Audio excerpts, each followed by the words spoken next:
Over the skies of northern Italy, on the morning of March 24, 1945, Captain James Edward Porter of the 332nd Fighter Group throttled his Republic P-47 Thunderbolt through scattered clouds at 11,000 feet. The engine hummed with a reassuring steadiness, though the aircraft's exterior told a different story. Paint chipped and faded from countless missions, patches welded over flak damage, and streaks of oil permanently stained along the fuselage. To the uninitiated eye, this machine looked ready for the scrapyard. What they didn't know was that beneath that weathered skin beat the heart of one of the most meticulously maintained fighters in the Mediterranean theater, and at its controls sat a pilot who had defied every expectation society had placed upon him. Before we dive into this story, make sure to subscribe to the channel and tell me in the comments where you're watching from. It really helps support the channel. What unfolded in the next 47 minutes would transform ridicule into reverence, proving that excellence recognizes no boundaries of race or prejudice, and that the greatest victories often come from those whom others had written off before they ever took flight. James Porter had grown up in the south side of Chicago, the son of a postal worker and a schoolteacher, who had instilled in him an unwavering belief that education and discipline could overcome any obstacle. From his bedroom window on Michigan Avenue, he had watched biplanes perform at air shows over Lake Michigan during the summers of his youth, dreaming of a future that seemed impossibly distant for a young black man in 1933. The aviation industry was as segregated as every other institution in America, and military flight training remained exclusively white by regulation and by custom. Yet Porter's father, Samuel, had told him something that stayed lodged in his mind like a compass bearing. Excellence is the only argument that prejudice cannot refute. By the time war erupted across Europe in 1939, Porter had earned a degree in mechanical engineering from the University of Illinois, working night shifts at a steel mill to pay his tuition. He had also earned his civilian pilot's license through a small flying club that operated out of a grass airstrip in Gary, Indiana, where the owner, a white veteran of the Great War named Eugene McCarthy, had taken an unusual stance for the era. If you could pay the $10 per hour for instruction and demonstrate the aptitude, he would teach you regardless of your skin color. Porter had scrimped and saved, arriving every Saturday morning at dawn to maximize his time in the air. McCarthy had been impressed not just by the young man's natural feel for the aircraft, but by his methodical approach to every aspect of flying. He kept detailed logbooks, sketched diagrams of aerial maneuvers, and asked questions that revealed a mind constantly analyzing cause and effect. When news broke in January 1941 that the Army Air Corps would establish an experimental program to train black pilots at a segregated facility in Tuskegee, Alabama, Porter immediately applied. He was among the second class of cadets to enter the program, arriving at Moton Field in June of that year, with 32 other men who represented the most educated and determined segment of their community. The facilities were basic: tar paper buildings, a dusty runway, and training aircraft that white units had already worn down. The instructors were a mix of civilian pilots contracted for primary training and white military officers who viewed the entire enterprise with varying degrees of skepticism. Chief among these was Captain Vernon Bradley, a Texan who made no secret of his belief that the program was a waste of resources and that black pilots lacked the reflexes and intelligence for aerial combat. Porter's first day in the classroom, Bradley had walked among the seated cadets with a swagger stick tucked under his arm, his boots clicking on the wooden floor. He had stopped beside Porter's desk and picked up the notebook in which the young man had been sketching the control surfaces of a Stearman PT-13 trainer. "Very studious," Bradley had said, his voice dripping with condescension.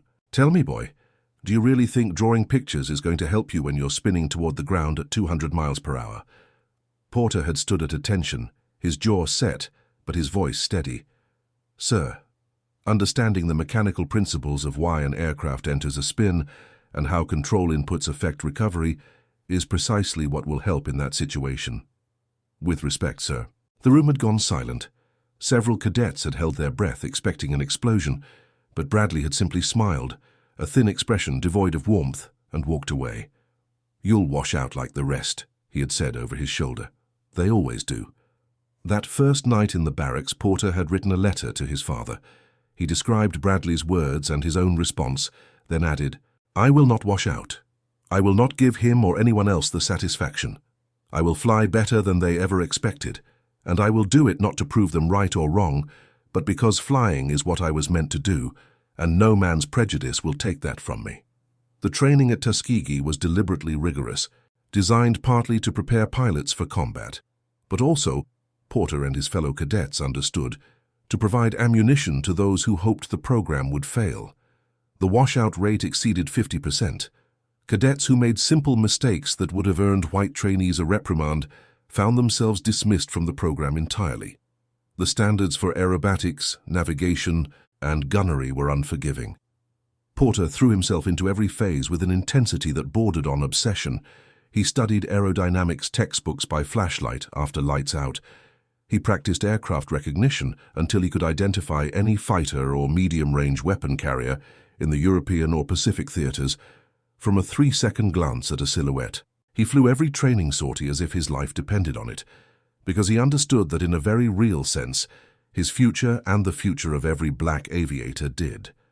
By the time Porter earned his wings in February 1942, he had logged more training hours than any other cadet in his class and had received the highest scores in aerial gunnery and formation flying. Captain Bradley had been present at the graduation ceremony, standing off to the side with his arms crossed, as the new second lieutenants received their silver wings. Porter had caught his eye as he walked off the platform, and for just a moment he thought he saw something in the older man's expression. Not respect exactly, but perhaps a grudging acknowledgement that he had been wrong, or at least that this particular pilot had exceeded expectations. It was the closest thing to vindication Porter would receive from that quarter. The newly minted pilots of the 99th Fighter Squadron, the first black flying unit in American military history, shipped out to North Africa in April 1943, assigned to the 33rd Fighter Group for combat operations. They flew Curtiss P-40 Warhawks, sturdy aircraft that were already becoming obsolete compared to the latest German fighters, but were well suited for ground attack missions. Their arrival at the airbase outside Farjuna, Tunisia, had been met with open hostility from some white units and cold indifference from others. The commanding officer of the base, a colonel named Harrison Wilkes, had gathered the 99th's pilots in a maintenance hangar the day after their arrival. "Gentlemen," Wilkes had begun, and there had been an unmistakable emphasis on the word that suggested he was using it loosely. "You are here because Washington has decided you should be here. I do not make policy, I follow orders. What I expect from you is the same thing I expect from every pilot under my command: discipline, competence, and results. You will fly the missions assigned to you. You will follow the rules of engagement. You will maintain your aircraft and conduct yourselves according to military standards. If you do these things, we will have no problems. If you do not, you will be removed from flight status and reassigned. Am I understood?" The assembled pilots had responded in unison. "Yes, sir." "One more thing," Wilkes had added, his gaze sweeping across them.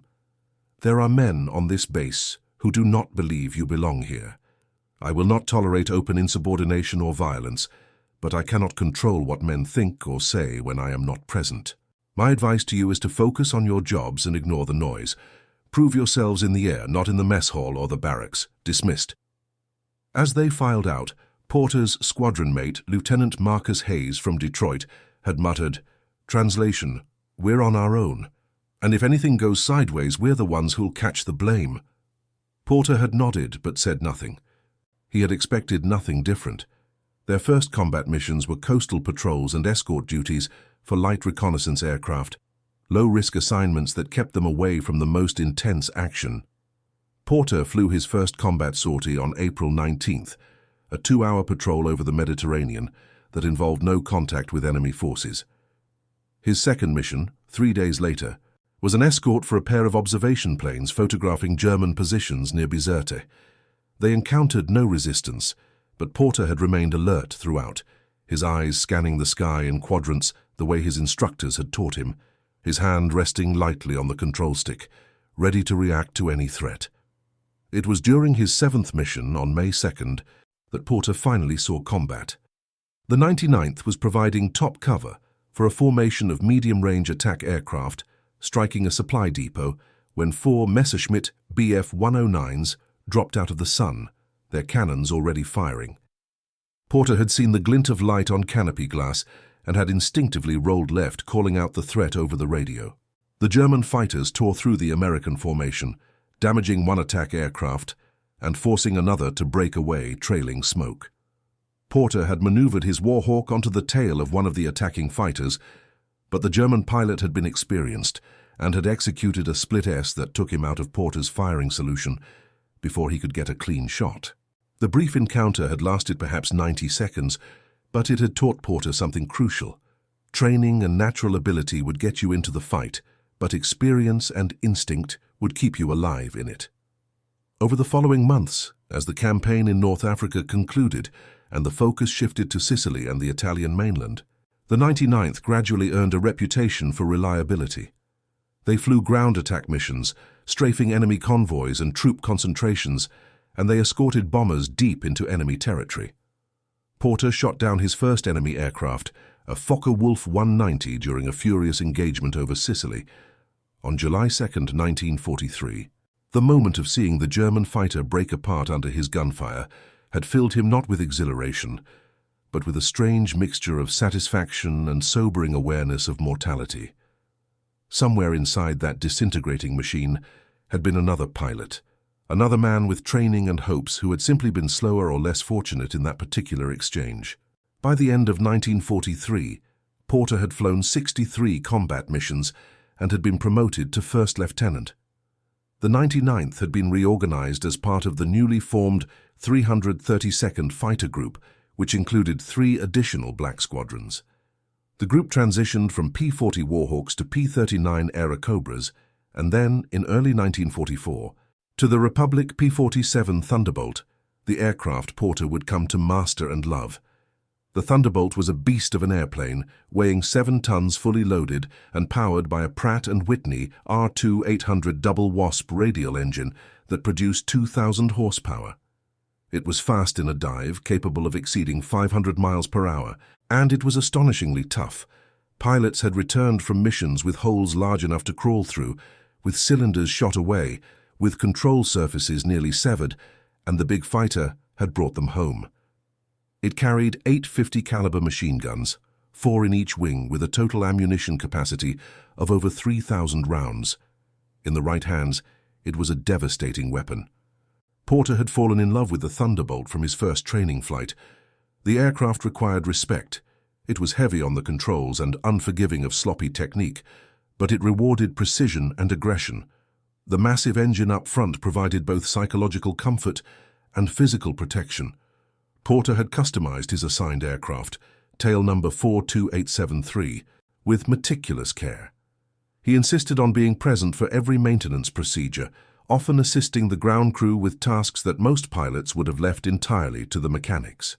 His crew chief, Sergeant Leon Washington, a Georgia native who had worked as an auto mechanic before the conflict, had initially been puzzled by an officer who wanted to get his hands dirty with engine maintenance. "Captain, you don't need to be out here helping me torque cylinder heads," Washington had said one evening as they worked together in the fading light. "That's what you got me for." Porter had looked up from the wrench he was turning, his hands smeared with grease. "Sergeant, this airplane keeps me alive. I want to understand every inch of it, every sound it makes, every vibration that means something is right or something is wrong. When I am up there at 15,000 feet and something does not feel correct, I need to know whether I am dealing with a minor issue or something that is about to fail catastrophically. The only way to develop that instinct is to be involved in keeping her running." Washington had nodded slowly, a smile spreading across his face. "Well, all right then, sir. I can respect that, and I will tell you, it is rare to find a pilot who cares this much. Most of them just want to fly and let us worry about the rest." Their partnership had grown into mutual respect bordering on friendship, as much as the military hierarchy allowed. Washington kept Porter's Thunderbolt in peak condition, and Porter trusted him completely. The aircraft's exterior might have looked weathered. By mid-1944, after dozens of missions, the paint was indeed chipped and faded. The metal showed stress patterns, and various patches marked places where flak or small arms fire had penetrated. But mechanically, The airplane was as close to perfect as any combat aircraft could be. The engine ran smoothly, the control surfaces moved freely, the guns were bore-sighted with precision, and every instrument was calibrated correctly. Other pilots, particularly those from white units who shared the airbase, had taken to making remarks about Porter's aircraft. The comments were sometimes couched as friendly ribbing, sometimes delivered with barely concealed contempt. One afternoon in the mess hall, a white captain named Dwight Kellerman from a P-51 Mustang group had sat down across from Porter uninvited. "Say, Porter," Kellerman had drawled, "I saw your bird on the flight line this morning. She's looking pretty rough. When are they going to give you boys some decent equipment instead of hand-me-downs?" Porter had continued eating, his expression neutral. "My aircraft is in excellent mechanical condition, Captain. Cosmetics are not my primary concern." Kellerman had laughed. "Cosmetics, right. Well, I guess when you are only flying ground attack missions, you do not need to worry about keeping up with the real fighters. Must be nice to have low expectations." The implication had been clear, that the 332nd was relegated to less important missions because its pilots were not considered capable of the most demanding combat roles. Porter had set down his fork and looked directly at Kellerman. "Captain, I have flown 87 combat missions over the past 2 years. I have engaged enemy fighters on 17 occasions. The condition of my aircraft's paint does not reflect its capabilities or the skill of its pilot. If you would like to arrange a training exercise to compare performance, I would be happy to participate." Kellerman's smile had faded. He had stood up, his jaw tight. "Maybe someday. Porter, maybe someday." That exchange had occurred in January 1945, and the someday Kellerman had mentioned would never come, at least not between the two of them. But the underlying attitude it represented, the assumption that black pilots were inferior, that their aircraft were inferior, that their contributions were less significant, was pervasive and corrosive. Porter and his fellow pilots dealt with it in different ways. Some became angry and confrontational. Others withdrew and focused solely on their duties. Porter chose a middle path. He would not ignore the insults, but neither would he allow them to distract him from his purpose. He would simply continue to excel, continue to survive, and continue to prove through action what words could never convince prejudiced minds to accept. By March 1945, the conflict in Europe was entering its final phase. The German military was in retreat on all fronts.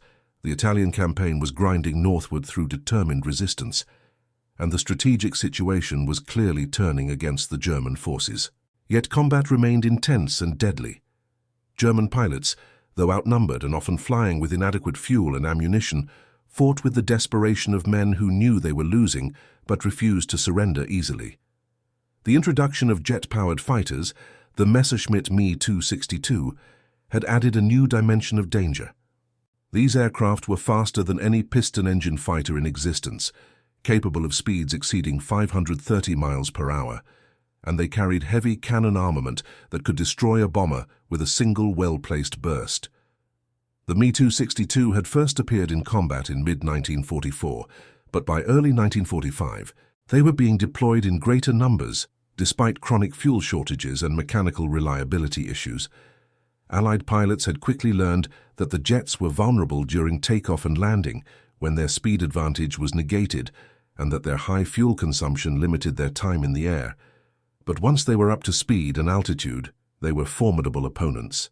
Traditional piston-engine fighters could not catch them in level flight or in a climb, and engaging them required different tactics, ambushing them during their attack runs, forcing them to maneuver and bleed energy, or catching them when they were low on fuel and had to break off combat. Porter had encountered Me-262s twice before the mission of March 24th. The first time, he had been part of an escort formation and had watched helplessly as a pair of jets slashed through the bomber group they were protecting, damaging 3 aircraft in a matter of seconds before disappearing into the clouds. The second encounter had been more prolonged. Porter and his wingman, Lieutenant Charles Braxton, had spotted a lone jet making a firing pass on a straggling attack aircraft. Porter had positioned himself ahead of the jet's flight path and had opened fire as it flashed past, but his rounds had fallen behind the speeding target. The jet had climbed away effortlessly, untouchable. The experience had been frustrating, but educational. Porter had spent that evening sketching diagrams, calculating intercept angles and lead distances, thinking through scenarios. The key, he had concluded, was not to chase the jets, they were too fast, but to anticipate their movements and position yourself where they would be, not where they were. It was less like traditional dogfighting and more like solving a three-dimensional geometry problem while traveling at 400 miles per hour. The morning of March 24th had begun unremarkably. Porter had risen at 05:30 hours, as was his habit, and had gone for a 3-mile run around the perimeter of the airbase near Ramitelli on Italy's Adriatic coast. The dawn had been cool and clear, the sky lightening from deep purple to soft gold. After breakfast, powdered eggs, toast, coffee that tasted like burned motor oil, he had attended the mission briefing. The operations officer, Major Caldwell Richards, had stood before a large map of northern Italy, a pointer in his hand. "Gentlemen, today's mission is bomber escort. We will be providing top cover for a group of heavy aircraft striking industrial targets near Bergamo. The opposition is expected to be moderate to heavy. Intelligence reports indicate that German jet fighters have been operating in this area, so stay alert. Takeoff is at 0800 hours. Flight time to the target area is approximately 1 hour. We will maintain Angels 12 to 15, positioning ourselves above and behind the bomber formation. Rules of engagement are standard. Protect the bombers. Engage enemy fighters only as necessary to fulfill that objective and break off pursuit if it takes you away from the formation. Any questions?" Lieutenant Hayes had raised his hand. "Sir, what is the latest on the number of operational jets the enemy has in this sector?" Richards had consulted his notes. "Intelligence estimates between 12 and 20 Me-262s based at airfields in the region. They have fuel limitations, so they typically launch only when they are certain of intercepting a significant target.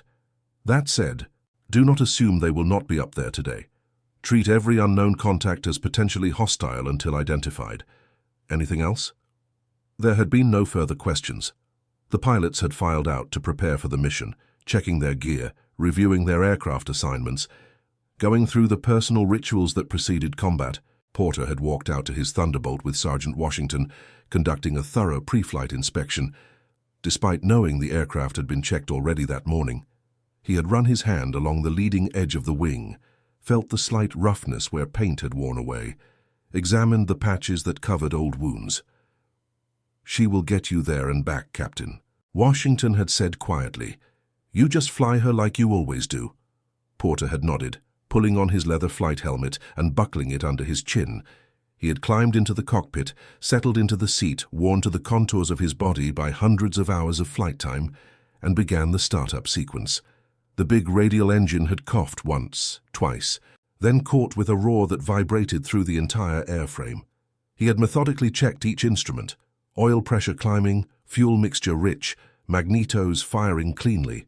Around him, 17 other Thunderbolts of the 332nd Fighter Group were starting up, the combined thunder of their engines rolling across the field like approaching weather. At 0758, the flight leader, Lieutenant Colonel Robert Jameson, had given the signal, and the formation had begun taxiing to the runway. They had taken off in flights of 4, Porter lifting off third in his flight, the Thunderbolt accelerating down the runway and rotating smoothly into the air. The gear had come up with satisfying thumps. The aircraft had climbed steadily, and within minutes, the 18 fighters had formed up and were heading northwest toward the target area. The flight to the rendezvous point had been smooth.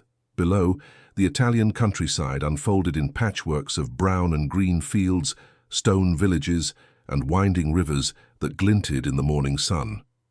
At 11,000 feet, the air was thin and cold despite the season, and Porter had his oxygen mask secured tightly. The formation had climbed to 15,000 feet as they approached the rendezvous point, where they were to meet the bomber group.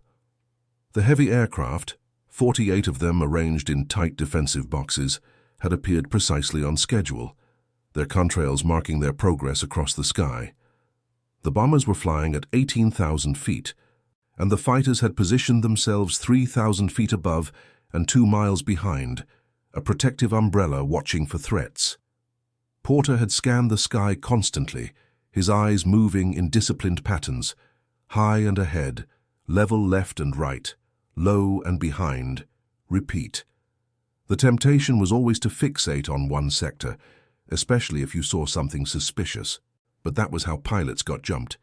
You had to keep moving your eyes, keep taking in the whole tactical picture. They had been 20 minutes from the target when the first enemy fighters appeared.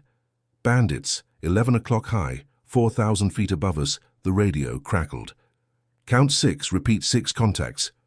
Porter had looked up and to the left, squinting against the glare of the sun. He had spotted them, dark specks against the bright sky, angling toward the bomber formation. As they closed, details had become visible. The distinctive long noses and broad wings of Focke-Wulf 190Ds, excellent high-altitude fighters that the Germans were increasingly using for interceptor duties. Red flight, engage bandits. Blue and green flights, maintain position with the bombers, Colonel Jameson had ordered. Porter was in blue flight, which meant his job was to stay with the bombers unless the situation changed. He had watched as the 4 thunderbolts of red flight had climbed to meet the incoming German fighters. The engagement had developed quickly, aircraft rolling and turning, white tracer fire stitching across the sky. One of the Focke-Wulfs had broken away trailing smoke. The remaining German fighters had scattered, trying to get past the escorts to reach the bombers, but the thunderbolts had stayed on them, forcing them to maneuver defensively. And then, from somewhere above and behind, moving with impossible speed, 3 shapes had streaked down through the American formation. Jets, jets, jets. Someone had screamed over the radio, the discipline of proper radio procedure forgotten in the shock of the moment. Porter had seen them for perhaps 2 seconds, sleek, dart-like shapes painted in mottled grey-green camouflage, their speed so great that they seemed to blur. They had made firing passes on the bomber formation, their cannon fire flashing like camera bulbs. One bomber had erupted in flames, pieces of wing and fuselage spinning away. Another had begun streaming fuel from ruptured tanks. The jets had already climbed away, untouchable, before the escorts could react. "All flights, pursue those jets," Colonel Jameson had ordered, his voice tight with fury. Porter had pushed his throttle forward and pulled back on the stick, the Thunderbolt responding with a surge of power. The jets had a massive speed advantage, but they had climbed steeply after their attack, bleeding energy in the process. If he could position himself correctly, if he could anticipate where they would go rather than chase where they had been, there might be a chance. He had kept his altitude, watching the jets continue their climb. They had leveled off at around 25,000 feet, and Porter had seen them beginning a lazy turn that would set them up for another diving attack on the bombers. The other American fighters had tried to climb after them, but the Thunderbolts were struggling in the thin air, their rate of climb diminishing with altitude. The jets would simply wait until the escorts were too far away, then make another pass, unless someone could cut them off. Porter had not announced his intentions on the radio. There had been no time for discussion or permission. He had rolled his Thunderbolt inverted and pulled the nose down, diving away from the formation at an angle that would put him ahead of where he calculated the jets would be when they began their next attack run. The airspeed indicator had wound up rapidly, 300 miles per hour, 350, 400, 430. The controls had stiffened, the airframe had shuddered slightly, but the Thunderbolt was built for this. At 450 miles per hour, Porter had pulled out of the dive, the G-forces pressing him hard into his seat, his vision graying slightly at the edges. He had leveled off at 19,000 feet, his speed now matching or exceeding what the jets could achieve without diving, and he had looked up. The 3 Me-262s were approximately 2 miles away, beginning their roll-in for another attack. They had not seen him yet. They were focused on the bomber formation below, and had probably assumed that the escorts could not threaten them at this altitude. Porter had turned his aircraft to parallel their course, positioning himself slightly below them, and had waited. His finger had rested on the trigger. His breathing had been steady despite the adrenaline surging through his system. 3 seconds, 2 seconds, 1. The lead jet had pushed over into its dive, and Porter had turned inside the maneuver, cutting across the circular path the jet was describing. The geometry had worked exactly as he had calculated. For a brief instant, the speeding jet had been directly in front of him at a range of roughly 400 yards, and Porter had opened fire. 8 50-caliber machine guns had erupted simultaneously, sending a stream of armor-piercing and incendiary rounds into the sky ahead of the target. The jet had flown directly into the pattern, and Porter had seen strikes all along its fuselage and left wing. Pieces had torn away, and smoke had begun pouring from the engine. The jet had rolled violently to the left and had begun tumbling, its pilot either unable or too late to regain control. It had disappeared below, trailing fire. The second jet had reacted immediately, braking hard right and climbing. Porter had tried to follow, but the Thunderbolt could not match that rate of climb, and the jet had escaped above him. The third jet, however, had committed to its attack dive and was accelerating toward the bombers. Porter had rolled after it, shoving the stick forward and letting gravity do the work. His airspeed had built rapidly, 420, 450, 480. The Thunderbolt had been shaking, the control stick had been vibrating in his hand, but the aircraft had held together. The jet pilot had apparently noticed him because it had broken off its attack early, before reaching firing range of the bombers, and had pulled up sharply. But the maneuver had cost energy, and for a few seconds, the jet had been slow enough for Porter to close the distance. He had fired another burst at extreme range, more to pressure the enemy pilot than with any real expectation of hitting, but luck or skill, or both, had put several rounds into the jet's tail section. The aircraft had shuddered, and Porter had seen flames licking along the rear fuselage where the engine was housed. The jet had continued its climb, but was clearly damaged. Black smoke had been pouring out, and its speed had been decreasing. Porter had stayed below it, climbing as steeply as his Thunderbolt could manage, watching. At 26,000 feet, the jet's engine had apparently failed completely because the smoke had suddenly cleared, and the aircraft had begun to glide. The pilot had been trying to reach friendly territory, probably hoping to make an emergency landing on one of the remaining airfields the Germans still controlled. Porter had climbed after him, his own airspeed dropping below 150 miles per hour. The Thunderbolt mushing through the thin air on the edge of a stall. He had needed to get within range before the jet descended too far. At 27,000 feet, with his controls barely responding, Porter had achieved a firing position approximately 600 yards behind the gliding jet. He had pressed the trigger one more time, holding it down, feeling the airframe judder as the guns fired. The burst had been long, 3-4 seconds, and he had walked the tracers onto the target. The jet had come apart. The canopy had blown off. The pilot had ejected in a stream of what looked like vapor or smoke, and the aircraft had broken into several large pieces that had tumbled earthward. Porter had released the trigger, his ammunition nearly exhausted, and had rolled away, pointing the nose of his Thunderbolt downward to pick up speed and get out of the dangerously thin air. "Blue 7, what is your status?" Colonel Jameson's voice had crackled in his headset. "Blue 7, 2 confirmed on jets," Porter had replied, his voice steady despite the hammering of his heart. "1 more probable. Returning to formation. Ammunition state critical." There had been a pause then. "Copy that, Blue 7. Good shooting. Reform on the bombers. We are continuing to target." Porter had descended back to 15,000 feet and had rejoined the formation, though his position had now been nearly 5 miles behind the main group. As he had climbed back up to altitude, he had noticed that 1 more bomber had been lost during the engagement. The one the jets had set on fire was gone, probably exploded or plummeted while he had been focused on the enemy fighters. The formation had tightened up, and the remaining escorts had moved in closer. But the engagement was not over. As the bombers had approached the target area, more conventional fighters had appeared. A mixed group of Focke-Wulfs and Messerschmitts, perhaps a dozen in all, making determined attacks from various angles. Porter had engaged a Focke-Wulf that had made a head-on pass at a straggling bomber, firing the last of his ammunition in a short burst that had forced the German pilot to break off. Without ammunition, Porter had been effectively defensive, able only to position himself between threats and the bombers, hoping his presence would deter attacks. The bombers had dropped their ordnance on the target. Porter had seen the explosions rippling across what looked like a factory complex and had turned for home. The German fighters had continued to harry them for another 10 minutes before breaking off, probably low on fuel themselves. The long flight back to base had been tense but uneventful.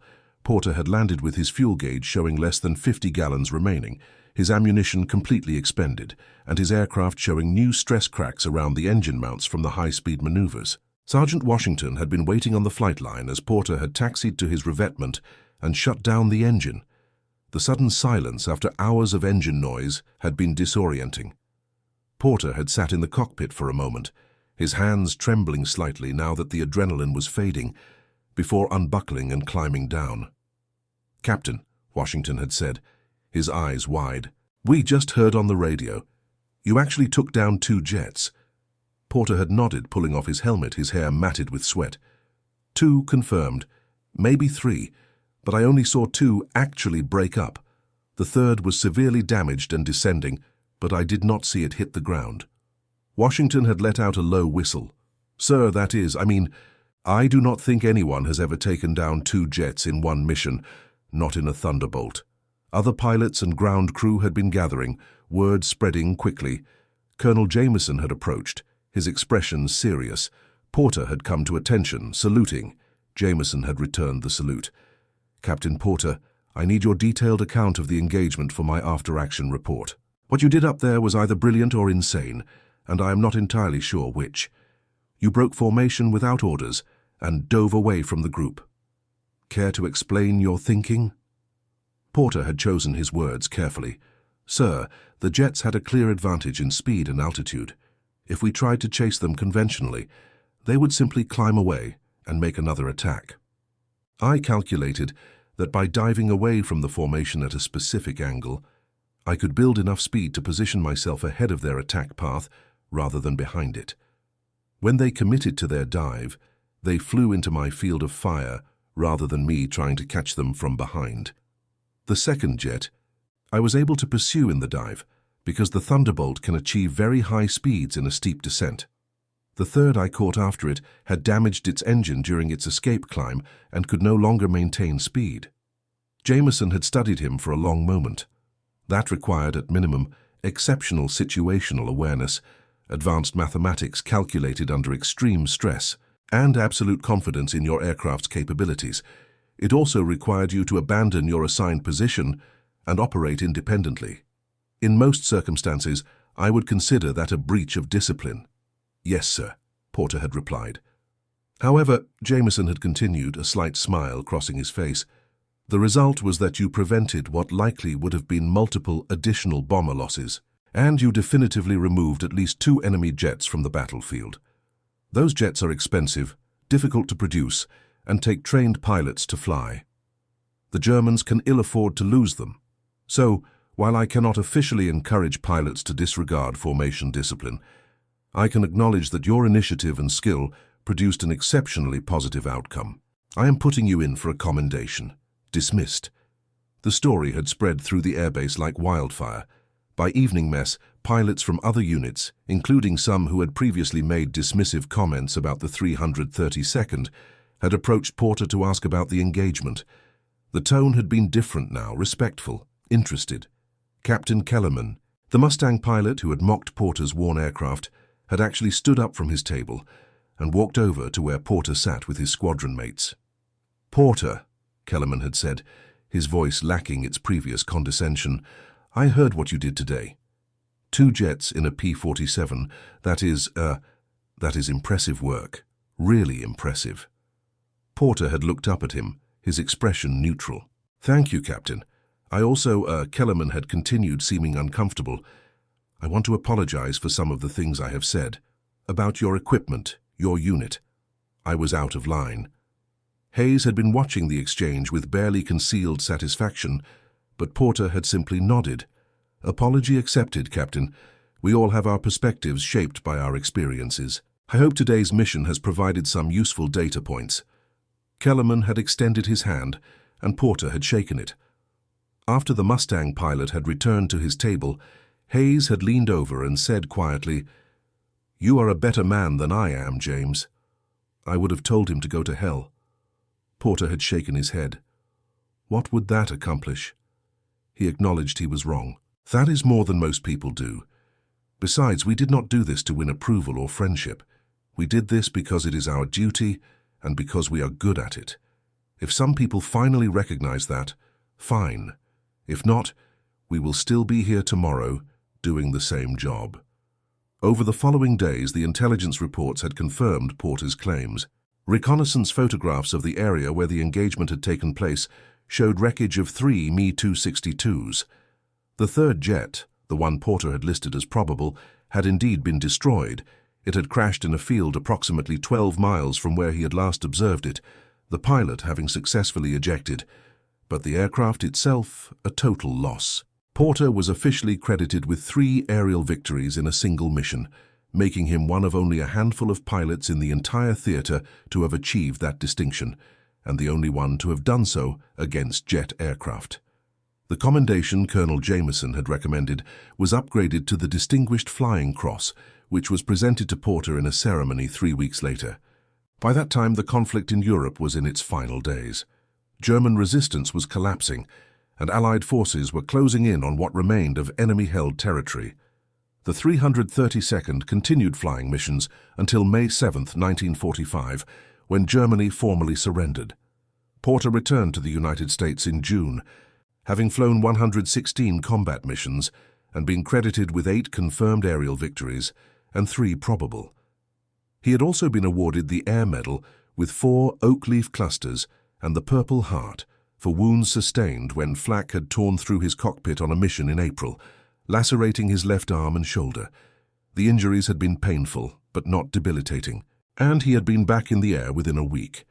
The reception at home had been complex and in many ways bittersweet. The Tuskegee Airmen had proven beyond any reasonable doubt that black pilots were equal to any in the world. Their combat record spoke for itself. They had flown thousands of missions, earned hundreds of decorations, and compiled an escort record that was the envy of many units. Yet they returned to a nation still deeply segregated, where their uniforms and medals earned respect in some quarters and meant nothing in others. Porter had been invited to speak at schools and community gatherings, where young black children looked at him with awe and hope. He had told them the same thing his father had told him: excellence is the only argument that prejudice cannot refute. You cannot control what others think of you, but you can control how well you do your job. Master your craft, whatever it is. Be so good that they cannot ignore you, and let your work speak louder than their doubts. But he had also been denied service at restaurants, had been forced to sit in the back of buses in southern cities, had been called names by people who saw his skin color before they saw his decorations.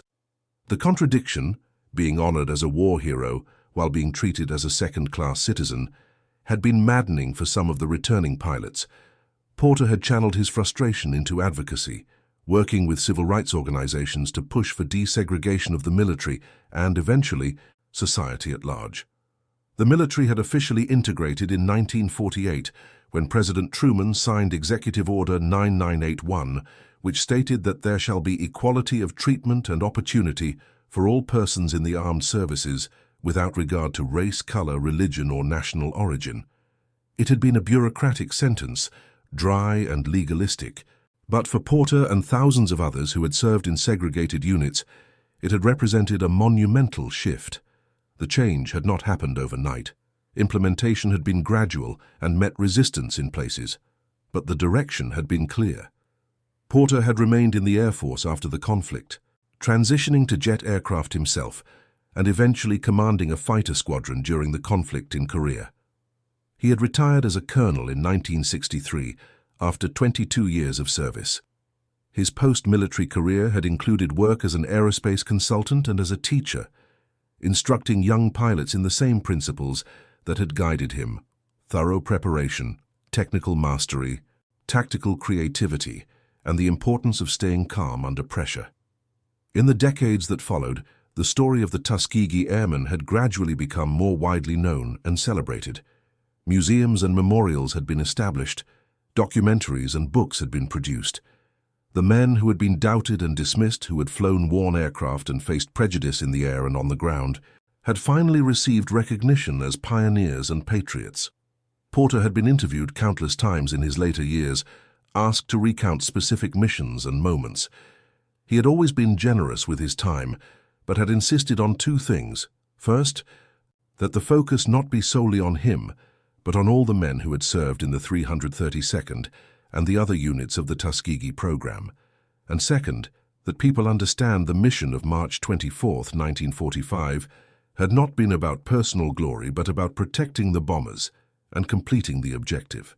"I did not wake up that morning thinking I was going to do something extraordinary," he had said in one interview conducted in 1998 when he was 78 years old. "I woke up thinking I was going to fly my mission, protect our aircraft, and return safely."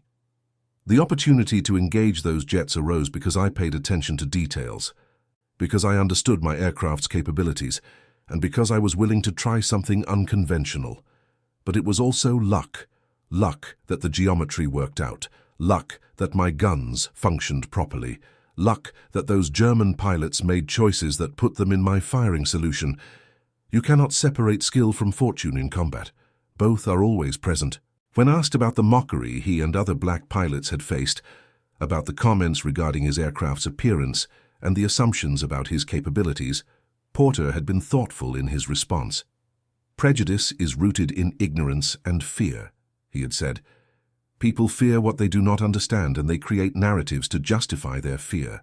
The man who laughed at my rusty airplane was not really laughing at the paint and patches. He was expressing his discomfort with the idea that a black man could be his equal or superior in the cockpit. The only way to challenge that is to prove it wrong through action, not once but repeatedly. Not just you, but your entire community.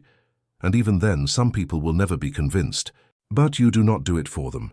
You do it for yourself, for your comrades, and for the generations that come after you who deserve a better world.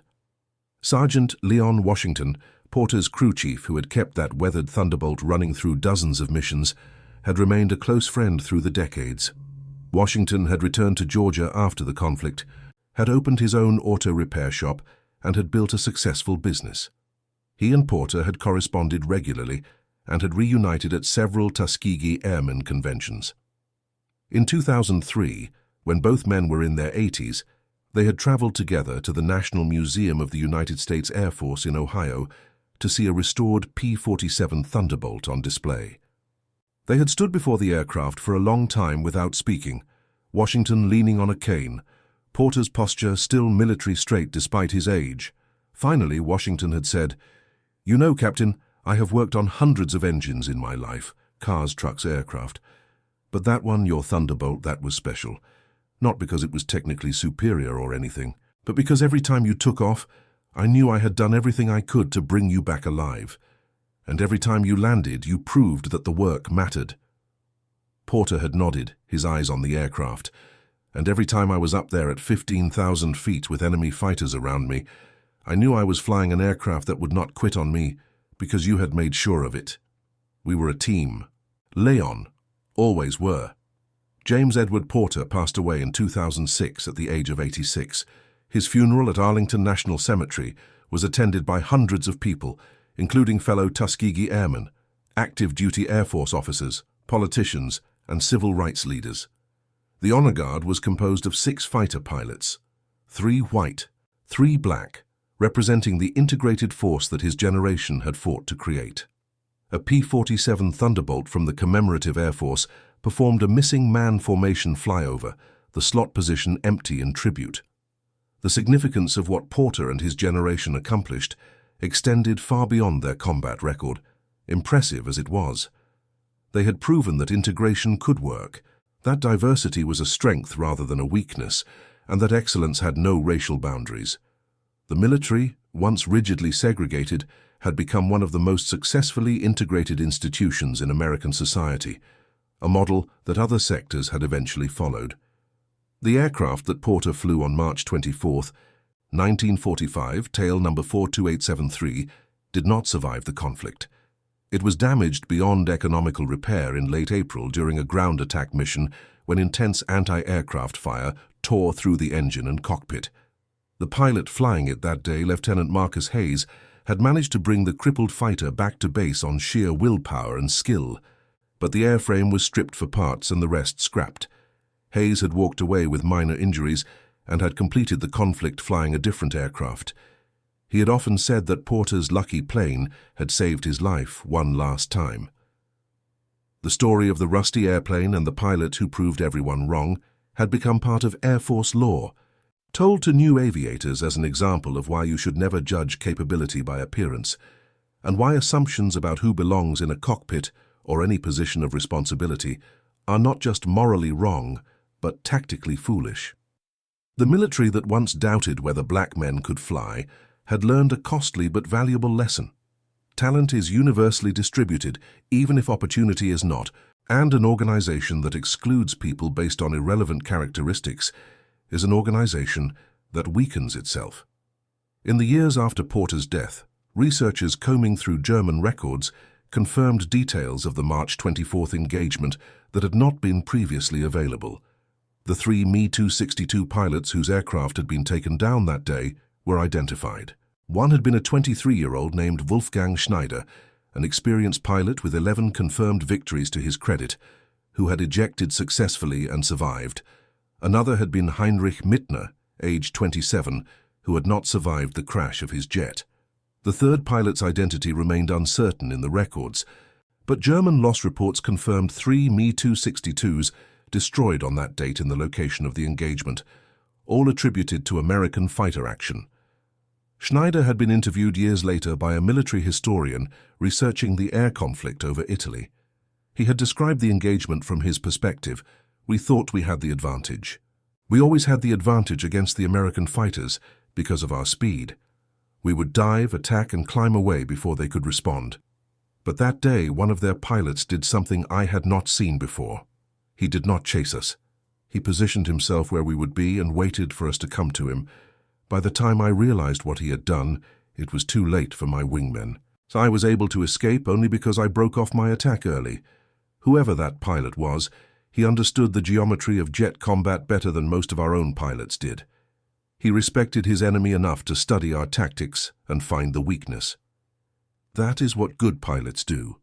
When told that the pilot had been a black American flying a worn P-47 Thunderbolt that other pilots had mocked, Schneider had been quiet for a moment, then had said, "Then those other pilots were fools. In combat, all that matters is skill, courage, and understanding of your craft. Everything else is irrelevant noise that gets people killed." I learned that day that my assumptions about who was dangerous and who was not were wrong. It is a lesson I did not forget. The mission of March 24th, 1945 had lasted 4 hours and 23 minutes from takeoff to landing. In that brief window, Captain James Edward Porter had redefined what was possible, had protected his comrades and the bombers they were escorting, had destroyed 3 of the enemy's most advanced aircraft, and had done it all in an airplane that others had dismissed as worn out and inadequate. He had not set out to make a statement or to prove a point. He had simply done his job with exceptional skill and unwavering commitment. But in doing that job, he had made a statement that resonated far beyond that single mission. He had demonstrated that excellence transcends prejudice, that true capability cannot be hidden by superficial appearances, and that underestimating someone because of their race or the condition of their equipment is a mistake that can have consequences far beyond hurt feelings. Those who laughed at his rusty airplane had stopped laughing when they saw what that airplane and its pilot could do. Some had learned from the experience and had grown. Others had simply been forced to acknowledge what they had preferred to deny. Porter himself had never sought revenge or vindication through his flying. His motivation had been simpler and purer. He loved aviation, he believed in the mission, and he was determined to be the best pilot he could be regardless of the obstacles placed in his path. The fact that his excellence challenged and ultimately helped dismantle the barriers of segregation was important, but it was not the reason he flew. He flew because the sky was where he belonged, because the aircraft responded to skill and not to skin color, and because at 15,000 feet with the throttle forward and the horizon beckoning, he was free in a way that the earthbound world too often denied him. The legacy of the Tuskegee Airmen, and of Porter specifically, continued to inspire generations of aviators, military personnel, and civilians who faced discrimination or doubt. Their story was taught in schools, commemorated in memorials, and retold in families as an example of perseverance and dignity in the face of injustice. The worn Thunderbolt that others had mocked became a symbol, not of shabby equipment or low expectations, but of the gap between appearance and reality, between prejudiced assumptions and objective truth. When young pilots asked Porter for advice in his later years, he always returned to the same principles: master the fundamentals. Understand your equipment so thoroughly that you can feel when something is wrong before the instruments tell you. Practice until the difficult becomes routine and the routine becomes instinctive. Never stop learning, because the moment you think you know everything is the moment you become vulnerable. Respect your opponents, but do not fear them. And most importantly, define yourself by your standards, not by others' expectations. If you fly to prove someone wrong, you give them power over you. If you fly to be the best version of yourself, no one can take that from you. These lessons, learned in the crucible of combat and refined through decades of experience, were Porter's true legacy, more enduring than any medal, more valuable than any commendation. They were principles that applied not just to aviation, but to life itself, to any endeavor where excellence was demanded and obstacles were inevitable.